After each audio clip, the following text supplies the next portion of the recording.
Salut à tous les Ricardo, aujourd'hui on se retrouve pour une nouvelle vidéo et aujourd'hui on se retrouve pour faire la partie 2 des pronostics des 6 grands championnats les gars. Ça y est, je vais mieux, on va pas complètement, mais j'ai plus le nez bouché donc je suis plus obligé de me moucher 36 fois aujourd'hui.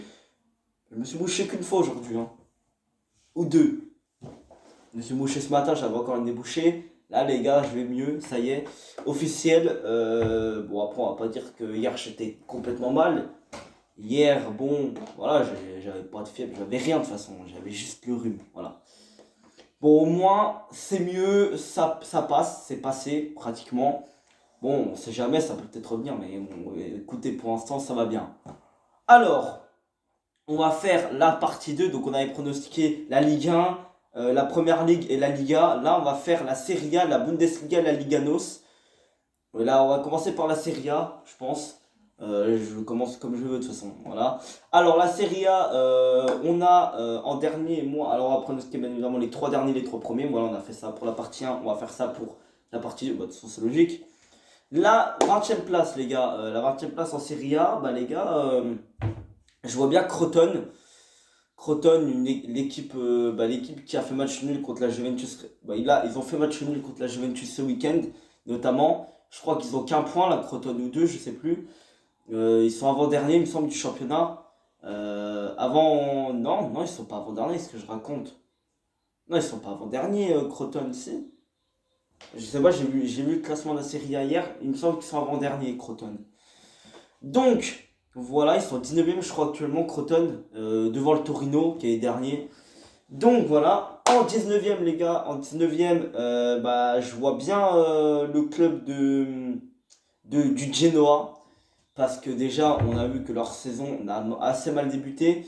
Ils ont perdu 6-0 face au Napoli. Bon, le Napoli, il réalise un début de saison assez fantastique.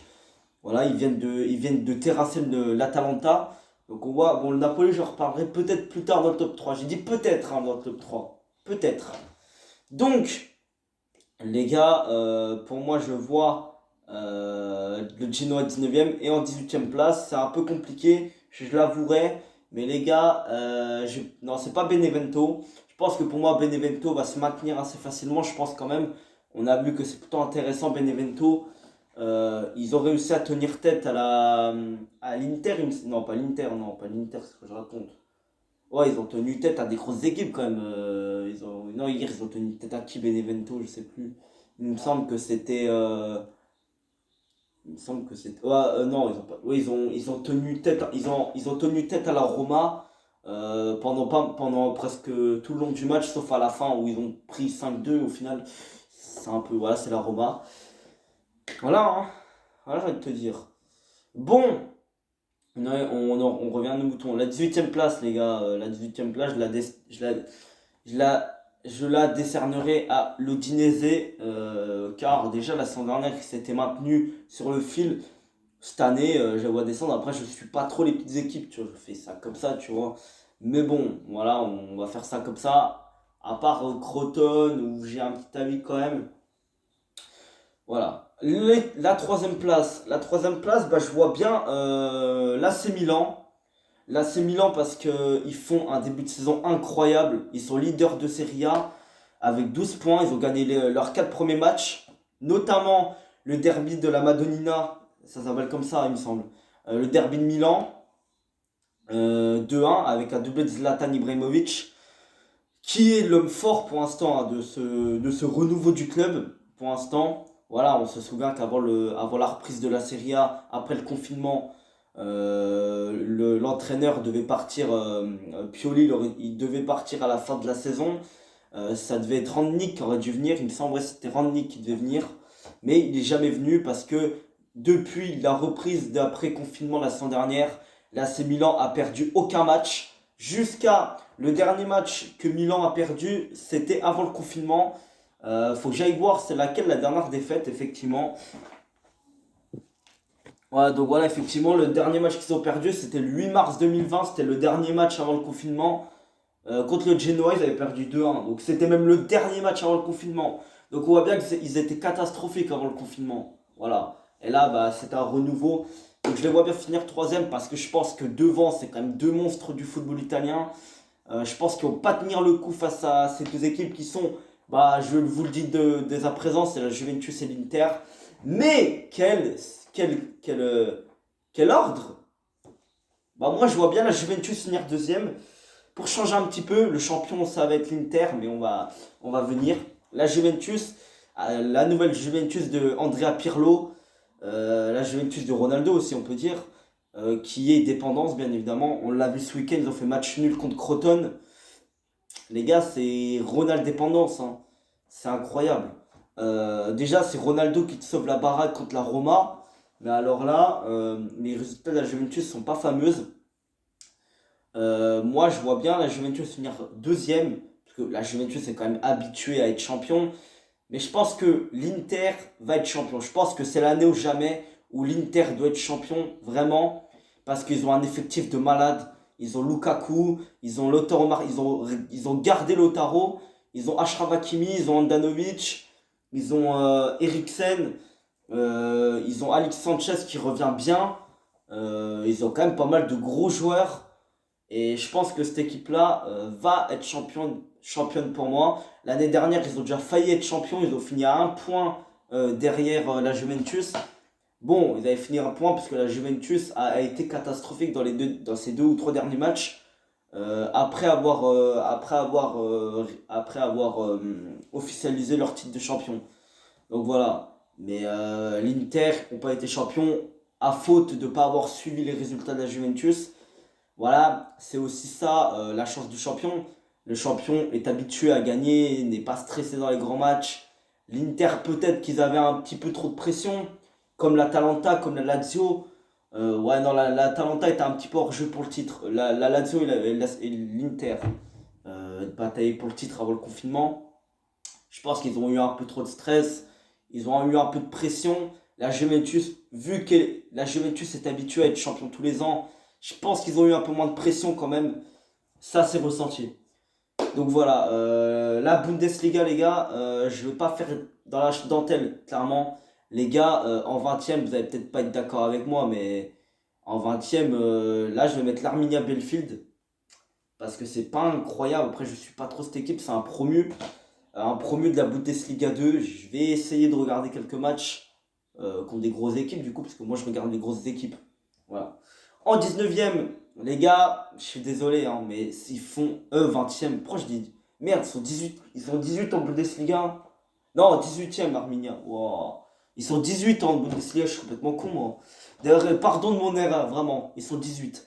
17e, bah, vous allez peut-être pas être d'accord avec moi, mais ils font un début de saison catastrophique. Alors, il me semble qu'ils ont fait un match nul.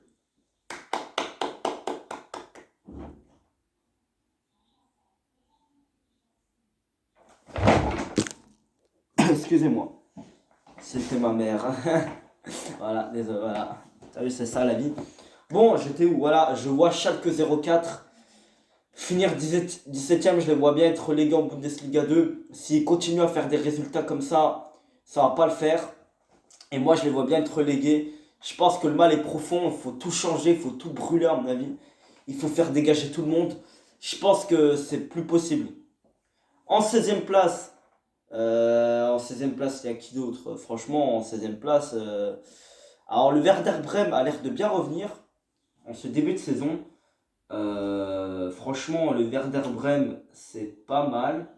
Ils sont 7e, il me semble, de Bundesliga, il me semble. Il me semble bien des. Oui, ils sont 7e, le Werder Bremen, ils ont déjà 7 points. Bah, moi, je vois bien le Mayence qui a fait pire que Schalke. Ouais, voilà l'équipe qui a fait pire que Schalke. Ils ont 0 points, Schalke en a 1. Donc voilà, Mayence, je vois finir 16e, pardon. J'ai du mal, décidément. Alors, la Liganos, les gars. Merde, j'ai pas fait les 3 premiers, je suis débile. Waouh, je suis perdu. Bon, bah attends, je vais mettre le classement de la Liganos. Bien évidemment, j'ai quitté. J'ai fait que de la merde. Bon, troisième, les gars, je vais mettre le RB Leipzig. Bon, en fait, le classement de l'an dernier. RB Leipzig, troisième, Borussia Dortmund, deuxième, et Bayern de Munich. De Munich, premier, bien évidemment. Voilà, Bayern de Munich qui va encore éclater le fion à tout le monde. Je pense que ça va être clair et précis. Ils vont éclater le fion à tout le monde. Et j'ai rien à dire en fait. Voilà le top 3. Le top 3 clair, net et précis. La Liga NOS, les gars. Alors là, la Liga NOS, en 18ème, Farennes. Voilà, le promu. 17ème, 17ème, ça va être compliqué, mais je vois bien. Il y a qui moi, je vois bien Belenenses. Hein. Je te dis la vérité, mon gars. Belenenses, c'est pas incroyable. À voir. À voir pour Belenenses, mais voilà. Hein. Et puis 16ème, je vois Tondela. Voilà, Tondela. Bon, les trois premiers, c'est intéressant. Troisième, le Sporting Portugal, comme d'habitude. Tous les ans, le Sporting est troisième ou quatrième. Le Sporting, c'est la même chose. Alors, ça me fait rire parce que tout le monde considère le Sporting comme encore un gros club portugais. Mais les gars, le Sporting, depuis ces dernières années, ça vaut plus rien. Je vous dis la vérité, ça vaut plus rien le Sporting. Hein. Comparé à Benfica et à Porto, le Sporting n'est même plus en Ligue des Champions. En Ligue Europa, c'est un désastre. Je pense que là, ils sont même pas qualifiés cette année en Europa League. C'est une honte, les gars. Ils se sont fait humilier par Linz, par le LASK, une équipe autrichienne. Même Rio Ave a tenu tête à l'AC Milan quand même. Hein. C'est une honte là. Voilà. Du coup, Braga et Benfica vont devoir mener seuls les clubs portugais en Europa League. Et le FC Porto, lui, carrément tout seul en Ligue des Champions, du coup. Bon, les gars, en deuxième, je vais y venir à mes moutons. J'étais très confiant. Là, je le suis un peu moins, les gars. Je vois, si on peut regarder les résultats de Benfica au début du championnat, pour moi, c'est clairement Porto deuxième et Benfica premier. Je le dis haut et fort, Benfica va être champion.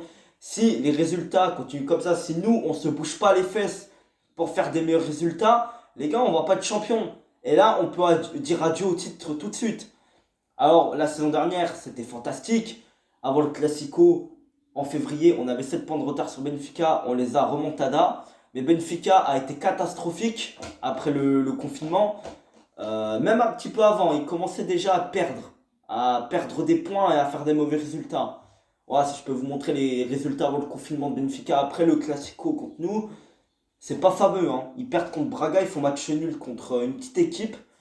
Après le confinement, ça perd contre Santa Clara et Maritimo. Ça fait match nul, il me semble, au tout début après le confinement. Ouais, mais c'est pas fameux. Hein. Donc voilà. Pour moi, clairement, Benfica, ça peut être champion. Si ça continue comme ça. Mais j'ai pas envie de les voir champions. C'est ça le problème. J'ai pas envie de les voir champions. Voilà, j'ai envie qu'on soit champion. Mais les gars, si on n'a pas d'ambition pour le recrutement, je suis désolé, on n'a pas d'ambition, les gars. Je vois pas un recrutement limite un recrutement. On recrute que des jeunes joueurs. C'est incroyable, même pas d'expérience. Alors, on recrute des joueurs d'expérience une fois tous les 6 ans. C'est incroyable. On avait recruté Quaresma en 2014, il me semble, 2013, je sais plus. Il était revenu à Porto, mais il est reparti tout de suite après. Ensuite, on avait recruté Casillas en 2015, il me semble. Voilà. Et puis on recrute Pépé en 2019.